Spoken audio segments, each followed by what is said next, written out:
মাগো বেড়ারা যদি এ ক্ষমতা কাটাইতো একটা সংসারও টিকতো না। কার বউ কইবেন, বেকের বউ মেজাজ গরম হয়ে গেলে তুই মাথা শান্তি গরম হয়ে, তুই আরে দিয়ালা। প্রত্যেক মহিলার একই কথা, আর আব্বা তোর লগে বিয়ে দি জীবনে ভুল করছে, এ দমক দি তারা গড় করি যার।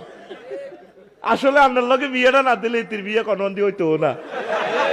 এরকম সেটিং সেটি বর্তমানে মহিলা ব্যান্ডেলে নই রে। একটা কথা কোনো সোজই কয় না ভাই। বুড়িয়ে যাইতে আসছে সিলিন্ডার বাজারও, বুড়িয়ে উড়ান কুড়ায় হিসের মধ্যে হাত দিই এমনি উড়ান কুড়ায়, বুড়িয়া যায় আর হাম সাবা করে কিছু লাগবো নি, তো লাগতো না কিতা লাগবো হিটাও করা। উড়ান কুড়ায় যখন দক্ষিণ দিকে যায়, এ নাহি ও তোর আব্বার ডুলতে ডুলতে যাতে হাতে দুলা আলু আনতে কোস, আরেক দিকে যাই মারিস আনতে কোস, ছক খাইছিনি দেয় না।